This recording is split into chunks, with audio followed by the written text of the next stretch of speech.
ଆଜ୍ଞା ମୁଁ ହଉଛି ନାଗଭୂଷଣ ଜେନା ଖୋର୍ଦ୍ଧା ପୌର ପରିଷଦର 22 ନମ୍ବର ୱାର୍ଡର କର୍ପୋରେଟର। ଆମେ ଆଜ୍ଞା ଆମର ଖୋର୍ଦ୍ଧା ଏମଏଲଏ ରାଜେନ୍ଦ୍ର କୁମାର ସାହୁ ତାଙ୍କର ବି ଆଜି ନୋମିନେସନ ଥିଲା ସବ୍ କଲେକ୍ଟର ଅଫିସ।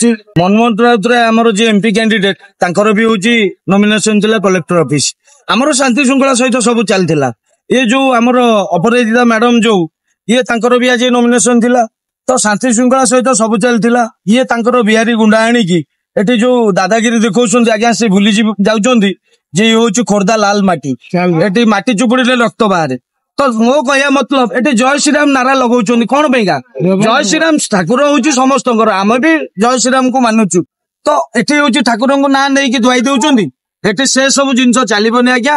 ଖୋର୍ଦ୍ଧା ପାଇକ ପୁଅ ଠିଆ ହେଇଛି, ଖୋର୍ଦ୍ଧା ପାଇକ ପୁଅକୁ ଲୋକ ମନସ୍ଥ କରିଦେଇଛନ୍ତି, ତ ନିଶ୍ଚୟ ତାଙ୍କୁ ଭୋଟ ଦେବେ। ତ ଏଠି ଏସବୁ ଫାଲତୁ ଜିନିଷ କହିଲେ କେହି ଶୁଣିବାର ନାହିଁ। ଆଉ ଇଏ ଯୋଉ ଦାଦାଗିରି ଚାଲିଛି ଏଠି ହଉଛି ଖୋର୍ଦ୍ଧା ହଉଛି ସ୍ୱାଭିମାନର ମାଟି, ଖୋର୍ଦ୍ଧା ହଉଛି ଲାଲ ମାଟି, ଏଠି କୌଣସି ଦାଦାଗିରିର ପ୍ରଶ୍ନ ଉଠୁ। ଆମେ ଦେଖିବା ଆମେ ଆଜି ବିଜେଡି କର୍ମୀ ମାନେ ନାରା ଦେଇଥିଲେ ଜୟ ଜଗନ୍ନାଥ, ବିଜେପି କର୍ମୀ ମାନେ ନାରା ଦେଇଥିଲେ 4.5 କୋଟି ଓଡିଆଙ୍କର ଠାକୁର ବିଶ୍ୱର ଜୟ ଜଗନ୍ନାଥ। ଆମେ ସ୍ୱାଭାବିକ ନାରୀ ଦବୁ ଜୟ ଜଗନ୍ନାଥ। ସେ କହୁଛନ୍ତି ଆମେ ତାଙ୍କୁ ଦେଖିକି ଜୟ ଶ୍ରୀରାମ ନାରା ଦେଲୁ। ଜୟ ଶ୍ରୀରାମ ନାରା ଦିଅନ୍ତୁ, ଜୟ ଶ୍ରୀରାମ ଅବମାନନା କରୁଛୁ, ତାର କିଛି ଅସୁବିଧା ନାହିଁ। ସାର୍ ଆଉ ଗୋଟେ କଥା, ଆପଣଙ୍କର ଆଜି ଯୋଉ ପ୍ରାର୍ଥୀ ଦାଖଲ କଲେ ଏମପି ଏମଏଲଏ ଯିଏ ବି ହଉ, ଲୋକ କ୍ୟାଣ୍ଡିଡେଟ ଦେଖିକି ଦେବେ ନା ଲୋକ ହଉଛି ପାର୍ଟିକି ଦେଖିକି ଦଉଛନ୍ତି? ଆଜ୍ଞା ଶୁଣନ୍ତୁ, 4.5 କୋଟି ଓଡିଶାବାସୀ ଜାଣି ସାରିଛନ୍ତି ନବୀନ ବାବୁଙ୍କର ଶାସନ କଣ, ସ୍ୱଚ୍ଛ ଓଡିଶା, ତାର ଯେତେ ସବୁ ସ୍କିମ୍ ଲୋକମାନଙ୍କ ପାଖରେ ପହଞ୍ଚିଛି, ଲୋକମାନେ ତାର ଉପକୃତ ହେଇଛନ୍ତି।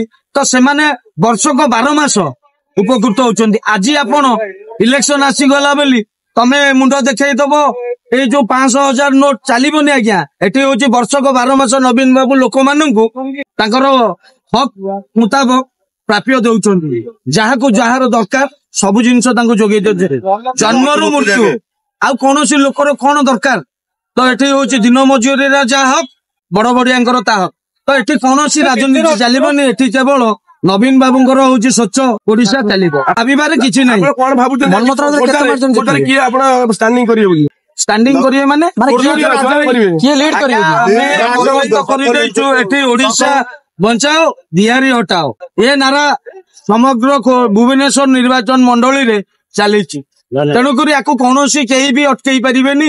ତ ଏ ଯୋଉ 5 ବର୍ଷର ଯୋଉ ରାଜନୀତି ଚାଲିଥିଲା କୌଣସି କାର୍ଯ୍ୟକ୍ରମ କୌଣସି କେହି ଲୋକ ଉପକୃତ ହେଇନାହାନ୍ତି। ତ କାହିଁକି ଭୋଟ ଦେବେ? ତ ନବୀନ ବାବୁଙ୍କର ଯୋଉ ସ୍ୱଚ୍ଛ ଶାସନ ତାର ଲୋକ ଭରପୁର ଫାଇଦା ନେଇଛନ୍ତି, ଲୋକ ମନସ୍ଥ କରିଦେଇଛନ୍ତି ଯେ ଆମେ ବିଜୁ ଜନତା ଦଳକୁ ଜୟଯୁକ୍ତ କରେଇବୁ।